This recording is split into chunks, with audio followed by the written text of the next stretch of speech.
অবশেষে জানা গেল আয়ারল্যান্ডের সেই রহস্যময় বনের আসল রহস্য। ম্যাডেলিন কি আসলেই একজন মানুষ নাকি ভয়ঙ্কর কোনো ওয়াচার? আজকের ভিডিওতে আমরা দ্য ওয়াচার্স মুভির চূড়ান্ত টুইস্ট এবং এন্ডিং এক্সপ্লেইন করেছি। পার্ট 1 যারা মিস করেছেন তারা আমাদের চ্যানেল থেকে দেখে নিতে পারেন। এই মুভির শেষ দৃশ্যটি আপনাকে নতুন করে ভাবতে বাধ্য করবে। ভিডিওটি শেষ পর্যন্ত দেখুন ম্যাডেলিনের আসল রূপটি চেনার জন্য। এবং যখন এই ওয়াচার্সরা চলে যায় তখন দুজনেই সুযোগের সদ্ব্যবহার করে নিরাপদ ঘরে ফিরে আসে এবং ড্যানিয়েলের কাছে কাঁদতে কাঁদতে দরজা খুলতে বলে। তখন ড্যানিয়েলের মনে দয়া জাগে এবং সে তাদের জন্য দরজা খুলে দেয়। এখন ভেতরে যাওয়ার পর প্রথমে ম্যাডেলিন ড্যানিয়েলের উপর রেগে যায় এবং তারপর তাদের সবাইকে কাঁচের সামনে দাঁড়ানো ওয়াচার্সদের সম্পর্কে কিছু কথা বলে। ম্যাডেলিন বলে যে এখন পর্যন্ত আমরা অনেক নিয়ম ভেঙেছি, তাই আমার মনে হয় না ওয়াচাররা এবার আমাদের ক্ষমা করবে। আমি তোমাদের ওয়াচারদের সম্পর্কে কিছু সত্যি কথা বলতে চাই। আসলে যখন আমি প্রথমবার এখানে এসেছিলাম তখন আমি এমন কিছু দেখেছিলাম যা আমার হোশ উড়িয়ে দিয়েছিল। আমি আমার নিজের একটি নকল দেখেছিলাম। আসলে সেটি একটি ওয়াচার ছিল যে আমার রূপ ধারণ করার চেষ্টা করছিল, যদিও তার চোখ এবং চুল বিলকুল নিখুঁত ছিল না। মিনা জিজ্ঞাসা করে, এই ওয়াচাররা কি? এর উত্তরে ম্যাডেলিন জানায় যে এই সমস্ত প্রাণী হল পরী, যারা একসময় মানুষের সাথে একসাথে থাকত। পরীরা ডানাওয়ালা জাদুকরী প্রাণী ছিল, কিন্তু সময়ের সাথে সাথে মানুষ পরীদের শক্তির ভয়ে ভীত হয়ে পড়ে, তাই মানুষ পরীদের নিশ্চিহ্ন করার কথা ভাবে। মানুষের সংখ্যা বেশি ছিল, তাই পরীরা মানুষের সাথে প্রতিযোগিতা করতে পারেনি। মানুষ এই পরীদের জঙ্গলের একটি খুব বড় গর্তের ভেতরে বন্দী করে দেয় এবং চিরকালের জন্য এই গর্তে অভিশপ্ত করে রেখে দেয়। এরপর কয়েকশো বছর ধরে পরীরা সেই গর্তে বন্দী থাকে, কিন্তু তারপর সময়ের সাথে মাটির ভেতর খুঁড়ে তারা বাইরে আসার রাস্তা তৈরি করে। সেই পরীরাই আজ ওয়াচার হিসেবে গর্ত থেকে বেরিয়ে আমাদের সামনে আসে। যদিও বহু হাজার বছর ধরে মাটির নিচে থাকার কারণে তারা তাদের ডানা এবং জাদুকরী ক্ষমতা হারিয়ে ফেলেছিল এবং তাদের সূর্যালোক থেকেও কষ্ট হতে শুরু করেছিল, কিন্তু এখনও তাদের আকৃতি পরিবর্তনের ক্ষমতা আছে। এর উপর ড্যানিয়েল ম্যাডেলিনকে জিজ্ঞাসা করে, এই ওয়াচাররা আমাদের কাছ থেকে কি চায় এবং কেন তারা প্রতিদিন রাতে আমাদের দেখে? এর উত্তরে ম্যাডেলিন জানায় যে এই ওয়াচাররা একবার জঙ্গল থেকে বেরিয়ে আবার মানুষের মাঝে থাকতে চায়, কিন্তু তাদের আসল রূপে তারা মানুষের মাঝে থাকতে পারে না। তাই তারা আমাদের এখানে রেখেছে যাতে তারা আমাদের দেখে তারা আমাদের রূপ ধারণ করতে পারে এবং আমাদের থেকে আজকের মানুষের তরতরিকে শিখে মানুষের মাঝে থাকতে পারে। ম্যাডেলিন এই সমস্ত কথা বলছিল, হঠাৎ সমস্ত ওয়াচাররা ফিরে আসে এবং যখন ওয়াচাররা জানতে পারে যে ম্যাডেলিন এবং মিনা তাদের ঘরে ফিরে এসেছে, তখন তারা সবাই রেগে গিয়ে দরজা ভাঙার চেষ্টা শুরু করে। এই চারজন টেবিল টেনে দরজার সামনে লাগিয়ে দেয় যাতে ওয়াচাররা দরজা ভাঙতে না পারে। কিন্তু ওয়াচারদের শক্তি অনেক বেশি ছিল এবং চারজনেই বুঝতে পেরেছিল যে শীঘ্রই ওয়াচাররা ভেতরে চলে আসবে এবং তারা তাদের চোখের সামনে মৃত্যু দেখতে পাচ্ছিল। তখন তারা দেখে যে টেবিলটি দরজার দিকে টেনে নিয়ে যাওয়ার জন্য কার্পেট উল্টে গেছে। যখন তারা কার্পেট সরায় তখন তারা নিচে একটি বড় লোহার গেট দেখতে পায়। তারা দ্রুত গেটটি খুলে দেখে যে নিচে একটি বিশাল বাংকার আছে। এই লোকেরা দ্রুত সেই বাংকারে প্রবেশ করে এবং ওপর থেকে লোহার গেট বন্ধ করে দেয়। এই লোকেরা চিন্তিত ছিল যে এখানে এই বাংকারটি ছিল এবং তাদের কোনো খবরই ছিল না। এই বাংকারের নিচে অনেক সুবিধা ছিল, হাজার হাজার দিনের খাবার, একটি কম্পিউটার এবং অনেক প্রয়োজনীয় জিনিসপত্রও রাখা ছিল। মিনা জানতে চেয়েছিল এই জায়গাটি কে তৈরি করেছে, তাই সে সেই কম্পিউটারটি চালু করে। সেই কম্পিউটারে অনেক ডেটা সুরক্ষিত ছিল, যা খোলার পর তারা জানতে পারে যে প্রফেসর মার্টিন এই পুরো জায়গাটি তৈরি করেছিলেন। আসলে প্রফেসর এই প্রাণীদের সম্পর্কে জানতেন, তাই তিনি এই বাংকারটি তৈরি করেছিলেন। তিনি অন্য লোকদের টাকার লোভ দেখিয়ে এখানে কাজের জন্য নিয়ে আসতেন এবং রাতের সময় নিজে কর্মীদের ওপরের ঘরে ছেড়ে দিয়ে এখানে এসে লুকিয়ে পড়তেন এবং সেই ওয়াচাররা তখন মানুষদের খেয়ে ফেলত।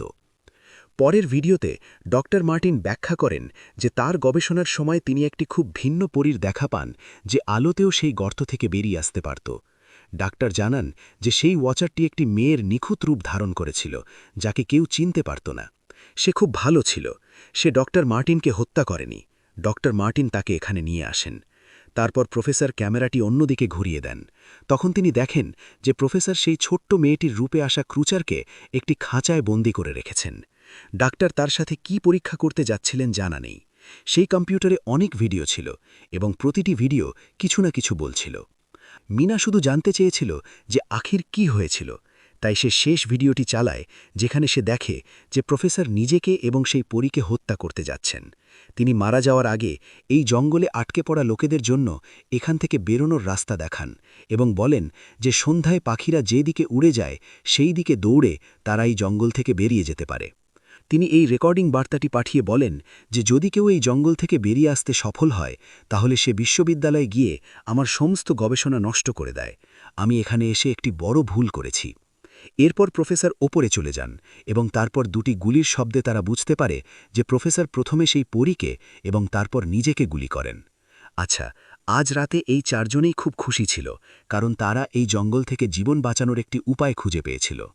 পরের দিন সকালে সবাই যখন বাংকার থেকে বেরিয়ে আসে তখন দেখে যে তাদের নিরাপদ ঘরটি ওয়াচাররা পুরোপুরি ধ্বংস করে দিয়েছে এবং আজ দিনের বেলায় তাদের এই জঙ্গল থেকে বেরোতে বাধ্য হতে হবে, নইলে এই লোকেরা মারা যাবে, কারণ এখন তাদের রাতে লুকানোর জন্য কোনো ঘর অবশিষ্ট ছিল না। এই লোকেরা এখন এখান থেকে জঙ্গলের বাইরে যাওয়ার পথে চলতে শুরু করে। প্রফেসর যে পাখিদের কথা বলছিলেন সেরা সন্ধ্যায় উড়তে যাচ্ছিল, কিন্তু তাদের সূর্যাস্তের আগেই জঙ্গল থেকে বেরোতে হতো। তাই মিনা তার সাথে থাকা টিয়া পাখিটিকে মুক্ত করে দেয়। সেটি যেদিকে উড়ে যায় সেই দিকেই এই লোকেরা হাঁটতে শুরু করে। হাঁটতে হাঁটতে তারা একটি কবর খুঁজে পায়। ম্যাডেলেন সেই কবরের দিকে তাকিয়ে বলে যে একসময় এই লোকেরা মানুষের সাথে বাস করত, কিন্তু মানুষ তাদের সাথে অনেক খারাপ কাজ করেছে, তাদের সাথে প্রতারণা করেছে এবং তাদের এখানে জঙ্গলে আটকে রেখে নিজেরা চলে গেছে। কয়েক ঘন্টা চলার পর এই লোকেরা একটি নদীর কাছে পৌঁছায়। সেখানে তারা একজন প্রফেসরের নৌকা খুঁজে পায় এবং এটি দেখে লোকেরা খুব খুশি হয়। কিন্তু তাদের এই খুশি এখন কিছুক্ষণের অতিথি ছিল, কারণ এখন অন্ধকার হয়ে গিয়েছিল, ওয়াচারদের আসার সময় হয়ে গিয়েছিল। এই লোকেরা ডক্টর মার্টিনের নৌকায় বসে এখান থেকে চলে যাওয়ার আগে তখন তারা পেছন থেকে কারো আওয়াজ শুনতে পায়। যখন তারা পেছন ফিরে তাকায় তখন দেখে যে কিয়ারার স্বামী সাহায্যের জন্য চিৎকার করছে। সে খুব আহত অবস্থায় ছিল। বাকি সবাই নৌকায় বসে গিয়েছিল, তাই ড্যানিয়েল একাই তাকে সাহায্য করতে যায়। ড্যানিয়েল কিয়ারার স্বামীকে টেনে নৌকার দিকে আনতে শুরু করে, কিন্তু তখন এই লোকেরা নৌকা থেকে দেখে যে ড্যানিয়েল যাকে সাহায্য করতে গিয়েছিল সে কোনো মানুষ নয়, বরং একটি ওয়াচার, যে তার সামনেই ড্যানিয়েলের রূপ ধারণ করে। তারা কিছুই করতে পারছিল না। এখন সেই ওয়াচার ড্যানিয়েলকে হত্যা করে। তারা এটি জানে যে ওয়াচাররা এই নদী পার হতে পারে না, এবং অবশেষে এই লোকেরা এই নদী পার হয়ে শহরে পৌঁছায় এবং গল্পের আসল মোড় এর পরেই আসে। শহরে পৌঁছানোর পর তিনজনেই নিজেদের আলাদা পথে চলে যায় এবং কিছুদিন পর মিনা তাড়াতাড়ি ডক্টর মার্টিনের কথা মতো বিশ্ববিদ্যালয়ে তাদের সমস্ত ডেটা মুছে ফেলার জন্য আসে। সে তার রিসার্চ ডেটা মুছে ফেলার আগেই সেখান থেকে একটি টেপ রেকর্ডার পায় এবং সেই টেপ রেকর্ডার থেকে মিনা একটি নতুন রহস্য জানতে পারে। যখন হাজার হাজার বছর আগে মানুষ এবং পরীরা একসাথে বাস করত তখন তাদের মধ্যে বিবাহও হতো। মানুষ এবং পরীদের মিলনে যে শিশুরা জন্মাত তাদের মধ্যে মানুষ এবং পরী উভয়েরই গুণাবলী ছিল। তাদের হাফলিং বলা হতো। সেই হাফলিংদের একটি বিশেষত্ব ছিল যে তারা রূপ পরিবর্তনে এতটাই পারদর্শী ছিল যে তারা মৃত ব্যক্তিরও রূপ ধারণ করতে পারত। প্রফেসর বিশ্বাস করতেন যে যখন মানুষ পরীদের জঙ্গলের গভীরে দুর্গে বন্দী করে তখন হাফলিংরা নিজেদের রূপ পরিবর্তন করে মানুষের মাঝে গোপনে বাস করতে শুরু করে এবং আজও কোনো না কোনোভাবে মানুষের মাঝে উপস্থিত আছে। যখন মিনা প্রফেসরের অফিসে এসে সেখানে তদন্ত শুরু করে তখন সে কিছু ছবি পায় যা তার হোশ উড়িয়ে দেয়। সে দেখে যে ছবিতে প্রফেসরের সাথে দাঁড়ানো মহিলাটি অন্য কেউ নয় বরং ম্যাডেলেন, এবং আসলে ম্যাডেলেন প্রফেসরের স্ত্রী। সে বিভ্রান্ত হয়ে যায়। ম্যাডেলেন কেন তাকে এই কথাগুলো বলেনি? এই বিশাল বিভ্রান্তি শেয়ার করার জন্য সে কিয়ারার কাছে আসে এবং তাকে বলে যে জঙ্গলে আমাদের সাথে যে ম্যাডেলেন ছিল সে আসলে প্রফেসর মার্টিনের স্ত্রী। কিন্তু সে আমাদের এই সত্যিটা বলেনি, কারণ সে নিজে মানুষ নয় বরং একটি রূপ পরিবর্তনকারী পরী। আমি যখন গবেষণা করি তখন জানতে পারি যে 1 বছর আগে ক্যান্সারের কারণে প্রফেসরের স্ত্রী ম্যাডেলেনের মৃত্যু হয়েছিল। এই কথা শুনে কিয়ারা বলে, তাহলে সেই ম্যাডেলেন কে ছিল যে এতদিন আমাদের সাথে ছিল? এর উত্তরে ম্যাডেলেন বলে, আমি সব বুঝতে পেরেছি। আসলে প্রফেসর তার স্ত্রীর মৃত্যুতে খুব দুঃখিত ছিলেন এবং তাকে ফিরে পেতে চাইতেন।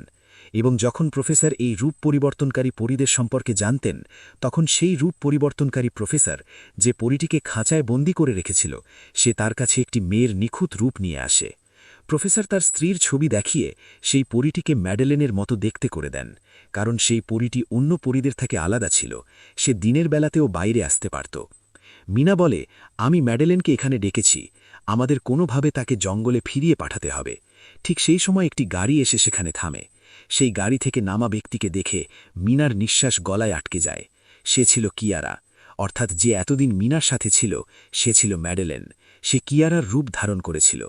কিয়ারা ঘরের ভেতরে আসতেই ম্যাডেলেন কিয়ারার স্বামীর রূপে এসে তাকে অজ্ঞান করে দেয়। মিনা ম্যাডেলেনকে বলে, তুমি কি চাও? এর উত্তরে ম্যাডেলেন রেগে গিয়ে বলে, আমি পরীদের একটি অনন্য প্রাণী। আমার সব ছোটবেলার বন্ধুরা আমাকে নিয়ে মজা করত। তারা আমাকে তাদের সাথে থাকতে দিত না, কারণ আমি সবার থেকে আলাদা ছিলাম। আমি সেই জঙ্গলে একা ছিলাম এবং আমি সেই জঙ্গল থেকে বেরিয়ে মানুষের সাথে থাকতে চেয়েছিলাম। তারপর একদিন প্রফেসর সেই জঙ্গলে আসেন। তিনি আমাকে খাঁচায় বন্দী করেন। তিনি আমাকে বলেন যে যদি আমি তার স্ত্রীর রূপ ধারণ করি তাহলে তিনি আমাকে জঙ্গল থেকে বের করে নিয়ে যাবেন। আমি তার সাথে একমত হই। প্রফেসর আমাকে ম্যাডেলেনের সব কিছু শেখান এবং পরে সেই প্রতারক প্রফেসর আমাকে হত্যা করার চেষ্টা করেন, কিন্তু তার আগে যে সে আমাকে হত্যা করতে পারত আমি তাকেই মেরে ফেলি। তোমরা এমন মানুষ যাদের ওপর কখনো বিশ্বাস করা যেত না এবং যাবেও না।